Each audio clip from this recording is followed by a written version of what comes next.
Hi there, YouTube. Today we are going to be using spray paint to make a painting for my daughter for her birthday. So we start off here doing some experiments on spatter and how to get it to fly just right and get the spatter to go everywhere I want it to go. And I'm glad I did that because I come back and use that later on, and it just helped me get better control of an idea what I wanted to do with that. So now we lay down our templates for where we're going to put our moons. I just kind of spray paint around those real quick, just to kind of help me figure out where they're going to go when I come back and start layering paint at those locations. So we're trying to just get some really good texture on here, so I like to come back and do this several times. Mix some black and white on there for the base coat, and then just keep on mixing white, pull it off again, put some black, pull it off again, white. Keep going back and forth, just until I get a good solid texture on there. It adds a lot of character, just to make sure it looks just real nice. I think that's just about enough for this one. We move on to the smaller moon. Again, just black and white, back and forth until it has a decent amount of texture on it. Add some highlights and some shadows on the back. Put our masks back over the top of that, like so. And then we come in and start filling in our sky. And my daughter's favorite color is purple right now, which it changes, but right now it's purple. So come back, fill our sky, add a lot of purple to that, and then some blue and black on top of that as well. Just keep layering those until you have a lot of just character to it. Fill in the rest of the sky. And throw on some stars there. A lot of stars. More stars. There we go. Then we come in at the bottom here, add in our cityscape, or what's trying to be our cityscape. I've never done one of these so well before, so this one doesn't turn out much better either. But what I want is just be mostly black and then see some city lights coming through as well. And then the plan was to come back and scratch off some of the black, and that really doesn't work out too well. So you can see me trying to scratch that off here, and that just didn't work out. So come back with a plan B and just basically make some clouds here and turn this from a cityscape into kind of a cloud scene. And with my mask here, you spray on the mask itself, and really only your overspray is what's actually getting on the canvas. And that's the best way to make these clouds, I've found. And all this is just the same piece of canvas, or type of canvas that I'm actually drawing with. It's just poster board. And just tear off little chunks of it until you have kind of a general cloud pattern. Now this here is just what the other half of that torn off cloud mask. I just roll it up, and I wanted something that I could control the diameter of my circle, but I'd never really tried it like this before, and it didn't turn out quite as well as I'd hoped, but it's enough to get the job done here. Use the circle from the cup itself to kind of make my circles a little more perfectly round, but then after a while they need to get bigger beyond that, so we have to go back to this cylinder that I've created, this rolled up paper, and getting that to be just the right size turned out to be real pain.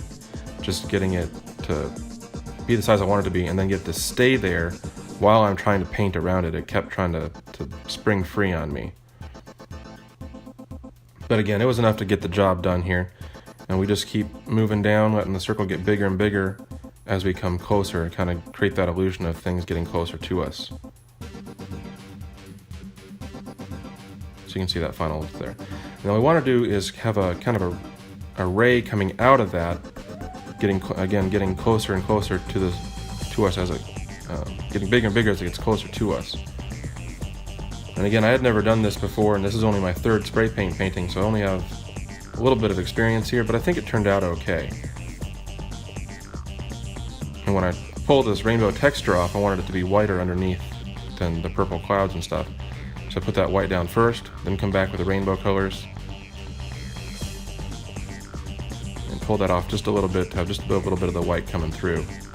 But unfortunately, my masks didn't hide everything I wanted them to. There's some bleed through underneath them, so I need to come back and fix that. But first, add the little lens flare right at the very tail end. And again, you just paint with the overspray here. You're actually painting on the mask itself. And we just kind of fix that, throw some purple down on either side, and then white on the top side. It comes out pretty good. So this is the picture I drew from. That's just a rough kind of sketch real quick from that. It's not perfect, but it's good enough to get the job done again. And we cut that out with an X-Acto knife. And we're just going to add some glow on the outside of that here. So when it's all said and done, we'll pull the mask off and we'll be able to see kind of sparkles coming off of her, the rainbow sparkles here. Is the idea. So you pull that off, throw it on the other half of the mask, and fill all the way that back in with black now here in just a moment. Because that's going to be a shadow behind the actual character. And we want that to pop off the page a little bit, kind of add just a little bit of surprise to it, like it's actually coming out of the paper. And because it was so windy, I was having a hard time getting everything to lay down perfectly flat. I didn't want the paint to be going underneath the mask, so I need to hold it down with my other hand. And about this time I realized I had forgotten the little piece of the mask that goes between the hair and the wings, so I need to come back and add that. So I had to go back and grab that piece. You can see here in just a moment, I was waiting for the paint to dry before I laid this down. But that little piece right there needed to be filled back in. I didn't want it to be confused with the rest of the shadow.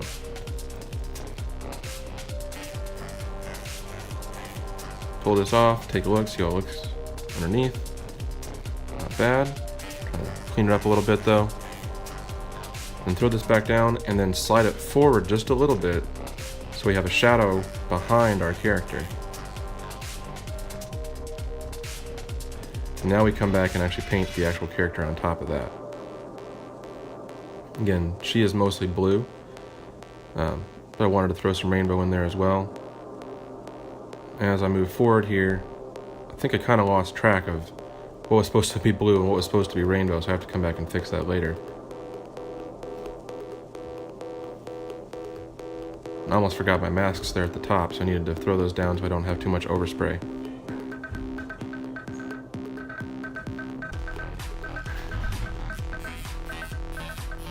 Go ahead and paint in the mane, the wings, and the tail.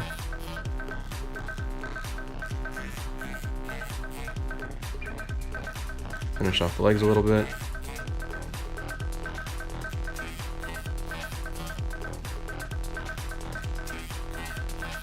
And add a little bit of spatter for the wings, getting those a little more blue.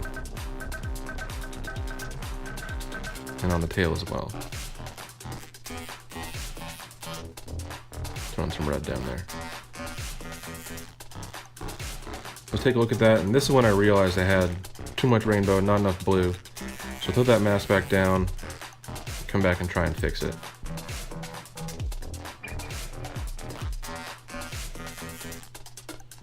So I come back in with that same cloud mask and just fill in more blue.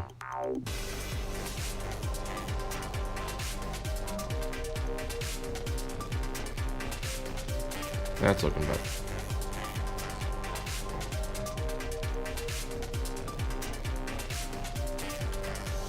It doesn't need to be perfect, but it needs to just do a better job of representing who the character is going to be. And come back and fill in the mane.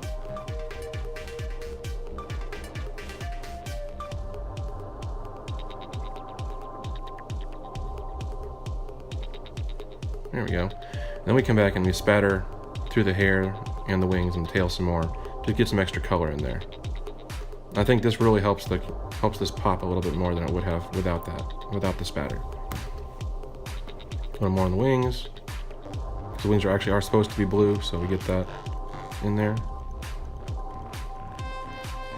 Alright guys, well, thank you very much for watching my video. I hope you like it. I hope my daughter likes her painting. And there's the final version. Thank you very much for watching.